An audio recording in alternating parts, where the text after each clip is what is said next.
कैसे करेंगे और इनको आगे कैसे बढ़ाएंगे। इसलिए हम अपनी सरकार से और अपने अधिकारियों से यही कहना चाहेंगे कि हम लोगों की मांगों पर ध्यान दें। आज 40 दिन हो चुके हैं इस धरना में। आप लोगों ने साम दाम दंड भेद सब कुछ करके देख लिया है। अब तो अपनी आंखें खोलो और समझ जाओ कि कर्मचारी करो या मरो की स्थिति में है।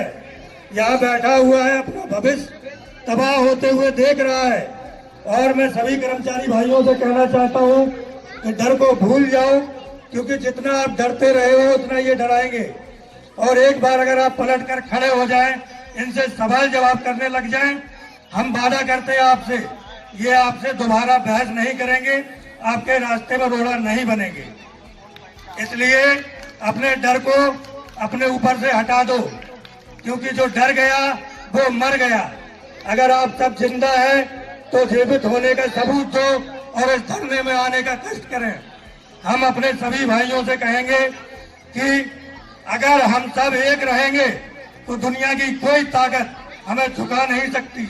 हमारी मांगों को मानने के लिए हम इन्हें मजबूर कर देंगे, क्योंकि हम इस देश हैं। इस देश क्या है? ये हम नागरिकों से ही देश बनता है। हम इस देश को आगे बढ़ाने में अपना योगदान दे रहे हैं। हमारे महापुरुषों के नाम से जो ये स्मारक बने हैं, उन स्मारकों में हम उनकी देखरेख करने के लिए बने हैं और आए हैं यहाँ पर। हम यहाँ कोई कंपनी में नहीं आए हैं। हमारे अधिकारी कहते हैं कि हम उनको कमाई नहीं दे रहे हैं। हम उनसे कहना चाहते हैं कि अगर कमाई ही करवानी थी तो कोई कंपनी खोल लिए होते।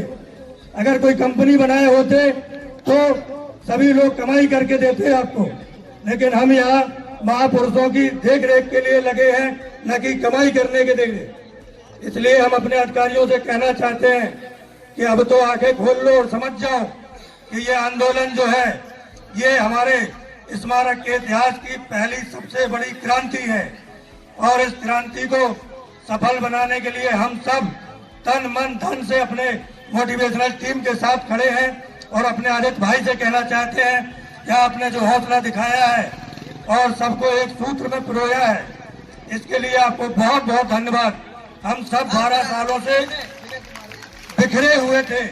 आज हम सबको अपनी ताकत का एहसास भी हुआ है और यही ताकत हमें हमारे लक्ष्य तक पहुंचाएगी।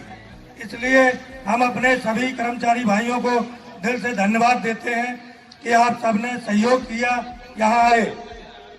आगे जो कर्मचारी डर के मारे नहीं आ रहे हैं या नहीं आना चाहते हैं, मैं उनसे कहना चाहता हूं कि आपके बच्चों का भविष्य इसी धरने में क्या होगा ये तय करेगा। ये धरना एक जंग है अपने अधिकारों की।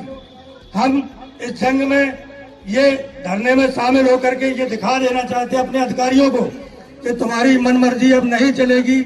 जो संविधान हमें बराबर का अधिकार देता है तो वो अधिकार हम अपना लेकर ही रहेंगे।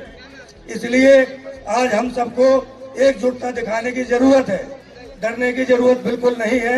और जो कर्मचारी भाई डरते हैं, मैं उनसे कहना चाहता हूं कि हमारे जो भाई यहाँ खड़े हैं, जिन्होंने अपनी कुर्बानियां दी हैं, अपनी वेतन कटवाई है, क्या उनके परिवार, उनके बच्चे नहीं हैं? उनके भी बच्चे हैं, उनके भी परिवार हैं।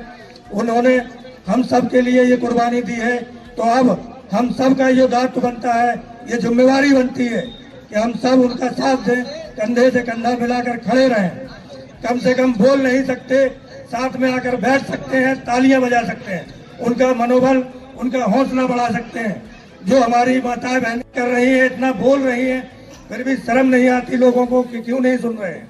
आखिर तुम्हारे अपने बच्चों के अधिकार की लड़ाई है ये। अब एक बार सोकर जगो और सुबह अपने बच्चों के चेहरों को देखो।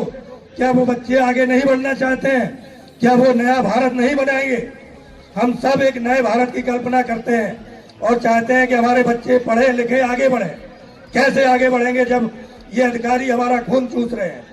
इन सब ने 12 सालों से हमें इतना प्रताड़ित किया है कि हम सब रोजमर्रा की जिंदगियों में ही उलझ करके रह गए हैं। इस भविष्य को आगे कैसे बढ़ाएंगे जो हमारे भविष्य के रूप में हमारे बच्चे हैं? हम उन अधिकारियों से और उस सरकार से भी कहना चाहते हैं जो दावा करती है कि हम बहुत बड़े हैं, हमने पूरे देश पे कब्जा कर रखा है।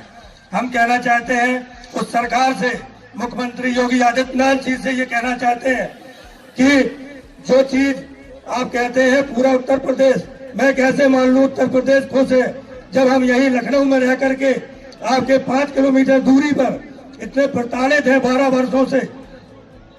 जब आपको हमारी आवाज नहीं सुनाई दे रही है तो हम कैसे मान लें कि प्रदेश के किसी कोने में अगर कोई दुखी पीड़ित अपनी आवाज उठाता होगा और आप सुनते होंगे। आपने अधिकारियों के भरोसे ये प्रदेश छोड़ रखा है और आप जो है इन पे ध्यान नहीं दे रहे हैं।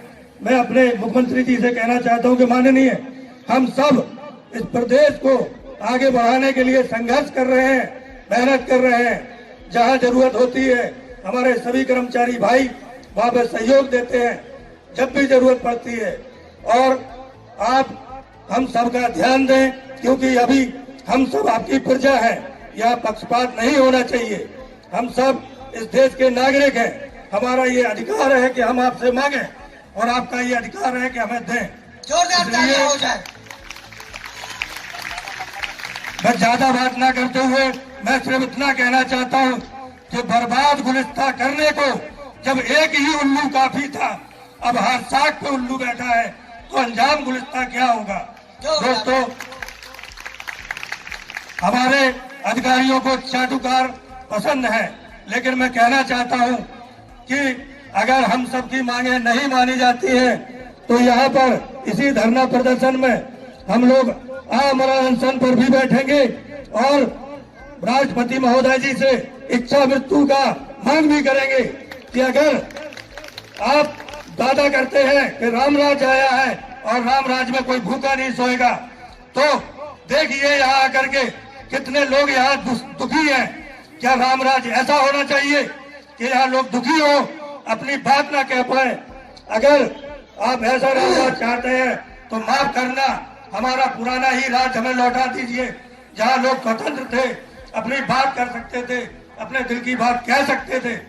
इसलिए मैं ज्यादा ना बोलकर बस यही कहना चाहता हूँ कर्मचारी भाइयों से कि हमारे भाइयों का साथ दें, एक हो, एकजुटता दिखाएं, उसी में हमारी जीत है। जय हिंद, जय भारत, वंदे